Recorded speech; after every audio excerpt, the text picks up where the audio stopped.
இன்றைக்கி நம்ம கோபி மஞ்சூரியன் எப்படி பண்ணலான்னு பார்க்க போகிறோம். அதுக்கு நம்ம காலிஃப்ளவரை கட் பண்ணி எடுத்துக்கிட்டு நல்ல சுடு தண்ணியில் ஒரு ஸ்பூன் அளவுக்கு கல்லுப்பு, ஒரு ஸ்பூன் அளவுக்கு மஞ்சத்தூளும் போட்டு இவங்களை அலசி எடுத்துடலாம். இப்போ பார்த்தீங்கன்னா ஒரு 2 மினிட்ஸ் அளவுக்கு அதிலே வச்சுட்டு அதுக்கப்புறமா தண்ணி வடிகட்டிட்டு தண்ணியை இந்த மாதிரி எடுத்து வச்சுக்கலாம். இப்போ அது மேரினேட் பண்ணி விட்டுடலாம். மேரினேஷனுக்கு பார்த்தீங்கன்னா ஒரு பெரிய ஸ்பூன் அளவுக்கு வீட்டு மிளகாத்தூள் எடுத்திருக்கேன். நான் ரெட் சில்லி பவுடரில் ஆட் பண்ணல. சப்போஸ் வீட்டு மிளகாத்தூள் இல்லைன்னா ரெட் சில்லி பவுடர் ப்ளஸ் தனியாத்தூள் ஆட் பண்ணிக்கோங்க. கூடவே ஒரு ஸ்பூன் அளவுக்கு இஞ்சி பூண்டு பேஸ்ட்டு, ஒரு ஸ்பூன் அளவுக்கு அரிசி மாவு, ஒரு ஸ்பூன் அளவுக்கு கார்ன்ஃப்ளவர் மாவு, கூடவே 1/2 ஸ்பூன் லெமன், தேவையான அளவுக்கு சால்ட்டு சேர்த்துக்கிட்டு நம்ம இதை மிக்ஸ் பண்ணி விட்டுக்கலாம். நான் எல்லாமே ஒரு ஸ்பூன் தான் எடுத்திருக்கேன். ஏன்னா நான் காலிஃப்ளவர் கொஞ்சமாக தான் எடுத்து வச்சுருக்கேன். ஸோ எல்லாமே ஒரு ஸ்பூன் அளவுக்கு தான் எடுத்திருக்கேன். உங்களுக்கு எவ்வளோ இருக்கோ அதுக்கேற்ற மாதிரி நீங்கள் நிறைய ஸ்பூன் போட்டுக்கலாம். இதை திக் பேஸ்ட்டாக நம்ம கரைச்சி எடுத்துக்க போகிறோம். தண்ணியை எடுத்துக்கூட தண்ணியை எடுத்தோன்னா பொரிக்கும் போது காலிஃப்ளவர் மட்டும் வெள்ளை வெள்ளையே தெரியும், கூட மசாலாலாம் ஒட்டி வராது. அதனால் கொஞ்சம் திக் பேஸ்ட்டாக இந்த மாதிரி எடுத்துக்கிட்டு இது கூட நம்ம காலிஃப்ளவரை ஊற வச்சிடலாம். இப்போ இந்த மாதிரி செய்கிறதுனால நம்ம பொரிக்கும் போது பார்த்திங்கன்னா நல்லா மசாலாலாம் ஒட்டி சூப்பராக வரும், சாப்பிட்றதுக்கும் ரொம்ப சூப்பராக இருக்கும். ஸோ இந்த மாதிரி ட்ரை பண்ணுங்கள் எப்போவுமே. இதை கொஞ்ச நேரம் அப்படியே விட்டுடலாம், ஒரு 1 ஹவருக்கு அப்படியே விட்டுடலாம். இப்போ இதை பொரிச்சு எடுக்க போகிறோம். ஈவினிங் ஸ்நாக்ஸாக காலிஃப்ளவர் பக்கோடா, கோஸ் பக்கோடா செஞ்சு சாப்பிட்டோம். அதில் மீதி தான் இது. இந்த காலிஃப்ளவர் கொஞ்சமாக மீந்ததுனால நான் நைட்டுக்கு மஞ்சூரியன் பண்ணலான்னு பிளான் பண்ணேன்.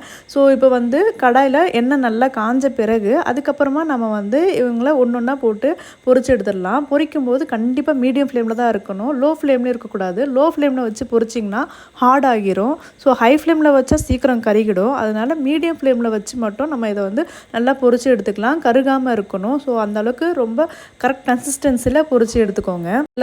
எல்லாமே பொரிச்சு எடுத்தாச்சு. இப்போ மஞ்சூரியன் தேவையான இன்க்ரீடியன்ஸ் பார்க்கலாம். 7 பல்லு பூண்டு சின்னதாக சாப் பண்ணி வச்சுருக்கேன். ஒரு பெரிய வெங்காயம் 4 கட் பண்ணி வச்சுருக்கேன். கூட ஒரு கேப்சிகம் இந்த மாதிரி பெருசாக கட் பண்ணி வச்சுருக்கேன். சின்னதாக கட் பண்ண வேண்டாம். இதுக்கு 3 சாஸ் தேவைப்படும். ஒன்று சோயா சாஸ், இன்னொன்று ரெட் சில்லி சாஸ், இன்னொன்று கெச்சப் தேவைப்படும். இந்த 3 வச்சு தான் நம்ம செய்ய போகிறோம்.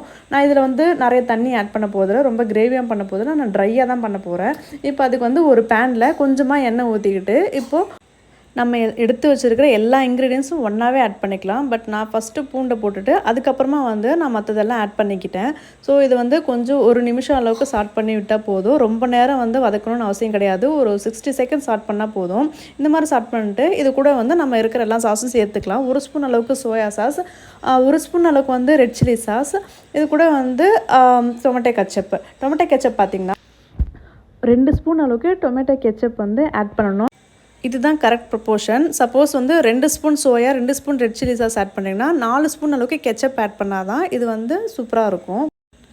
கூடவே கொஞ்சமாக சால்ட் ஆட் பண்ணிக்கலாம். நிறைய சால்ட் ஆட் பண்ண வேணாம். டேஸ்ட்டுக்காக கொஞ்சமாக சால்ட் ஆட் பண்ணிட்டு இது எல்லாமே வதக்கி எடுத்துடலாம். இப்போ நான் ட்ரையாக பண்ண போகிறேன்றதுனால நான் அந்தளவுக்கு தண்ணி ஊற்றிக்கல, கொஞ்சமாக லைட்டாக தண்ணி ஊற்றிக்கிட்டால் போதும். ஏன்னா இந்த கோபி மஞ்சூரியன் ட்ரை தான். சப்போஸ் கோபி மஞ்சூரியன் கொஞ்சம் கிரேவியாக வேணும் அப்படின்னா கொஞ்சமாக கார்ன்ஃப்ளவர் மாவில் தண்ணி ஊற்றி இது கூட மிக்ஸ் பண்ணி ஆட் பண்ணிவிட்டு அதுக்கப்புறமா பொரிச்சு வச்சு காலிஃப்ளவர் ஆட் பண்ணி நம்ம இந்த மாதிரி மிக்ஸ் பண்ணி எடுத்துக்கணும்.